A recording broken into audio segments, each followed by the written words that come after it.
For most students, heading off to university is an exciting time. The newfound independence and freedom, meeting different people, and of course the active social life. But for Carl O'Reilly from Oldcastle in County Meath, this wasn't the case. Now at 32 years of age, he remembers how difficult he found it and how there were signs of depression well before he started third level education. Well, I suppose I was a happy enough kid until maybe around 10 or 11 and kind of things just started. I don't know, I just started feeling a little bit weird, or a little that other people were a little bit better than me. But it wasn't a whole lot. Then I came to secondary school and it just started feeling worse. But I kind of just attached that was school, that was it. So I kind of thought I was just weird. Once I get out of school, I'll be okay. But I kind of just started going back into myself and avoiding going places, like avoiding going out and things like that. Then I came to UCD when I was 18 and I just crashed completely. I just felt so miserable. Where I was studying, I just assumed everybody was way better than me. And when I'd be doing anything, I just thought people would be looking at me thinking, why is he here wasting our time? I kind of felt really a burden on people, more so than anything. It was horrible. I kind of just started, and when you feel like that, you just start avoiding people. So I kind of just went back into myself, go out if I had to come out. And if I was talking to somebody in my head, I'd be thinking, how do I get out of here?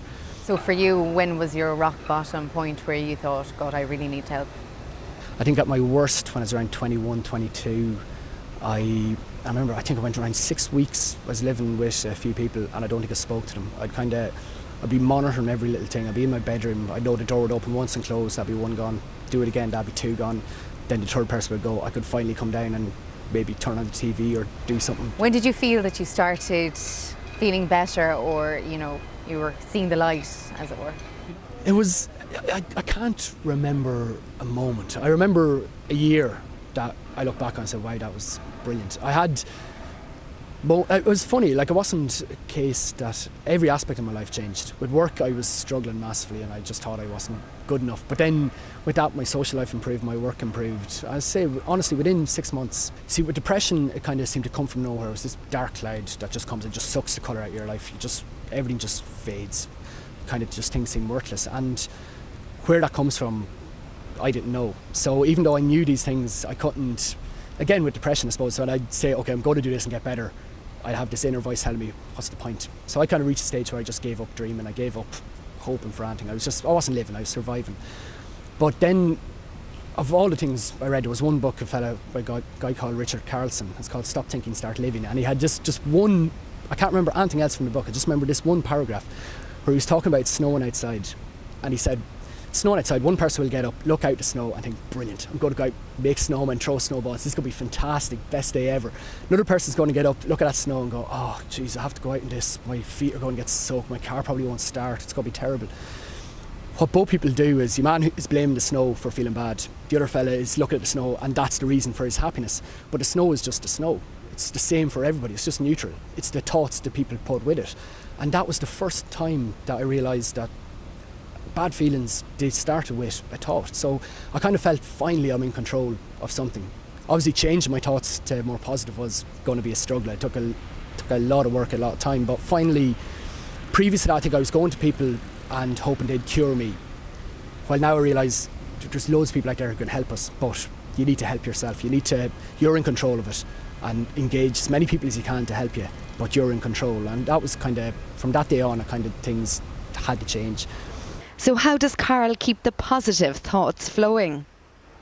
And it's something I do. I kind of get up in the morning and just start saying, okay, I'm so happy and grateful that, and I'd say, I'm so happy and grateful that I have a roof over my head. I'm so happy and grateful that I have a loving family. I'm so happy and grateful that I can afford a cup of coffee.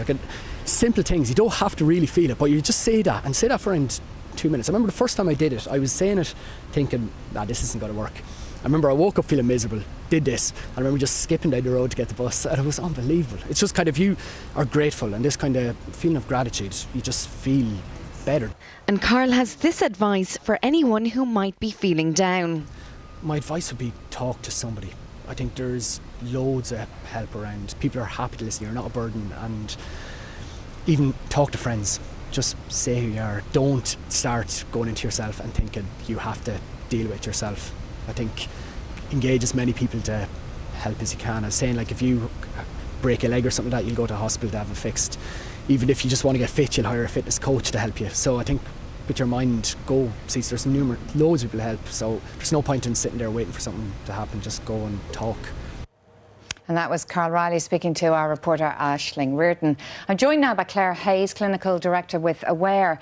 Claire, listening to Carl, I mean, it's incredible the way he's coping with depression. Is that normal that people usually can get over it like that? It is incredible how he's coping, and it's certainly what we would like to see becoming the norm. Carl presented a very, very simple model. He talked about how he was feeling. He illustrated very well different thoughts that he had in his head around, I can't do it, I'm not good enough. And then he focused very much on action. He spoke about how he challenged his thoughts, how he focused on what he's grateful for, what he's appreciative of, and how even though he was feeling miserable when he got up in the morning, once he did something helpful, he actually began to feel better. So we got it under control for himself. Got under control, absolutely. And can I ask you, for people watching, you know, I mean, a lot of people are going through very hard times in the country at the moment, and there are a lot of people, I'm sure, who do wake up feeling a bit down. Yes. When do you need to get help? How can you identify when you need help to deal with what you're feeling? First of all, I think it's important for people not to panic. And there are certain times in all our lives where it makes sense that we're not feeling great. It makes sense that we're not on top of the world, we're not happy. If there are particular stressors, and they can be very tiny if there's a build-up of them. So how we know when we're in trouble or we need to get extra help or support is if those experiences are very intense, they last for a long period of time, and they come very often. So 3 key words: intensity, frequency and duration. So keeping an eye out for that. Another key point would be how people are feeling relative to everybody else. So for instance, if there's a young person doing the Leaving Cert and they're feeling really worried and concerned and in bad form, the chances are they're not the only one in the class. But if it's something on a Friday evening, everybody else is in really, really good form and they're consistently feeling low, well, then it's important for them and maybe to you get should help. intervene or look for some help. Yes, absolutely. We would say usually if people have symptoms within 2 weeks, certainly for young people, to talk to somebody. Quickly. That's interesting. Yes. And I suppose a key message out of that is there is a lot you can do yourself to deal with your mental health. Yes, absolutely. And if I can mention, Aware has 2 programmes that are very much focused on helping people with cope with their mental health. And one is Beat the Blues. It's a programme that has gone into over 20,000 secondary school students in September. Okay. It's using very much the techniques that Carl mentioned there. We use a coping triangle based on cognitive behavioural therapy, helping people acknowledge how they're feeling, look at what they're thinking, and most particularly look at what they're doing. Okay. And then there's an adult programme, Life Skills, Living Life to the Full, again based on cognitive behavioural therapy. Both of those are free, and thanks to Tesco and the support of the people in Tesco. Great. Listen, Yes. I'm going to have to wrap you there. There's but no problem Claire, at all. thank you very much indeed for coming into studio. And if you have been affected by anything that we've been discussing in the past few minutes, there are helplines available. The Samaritans are on 1850 60 90 90, and Aware is on 1890 30 33 02.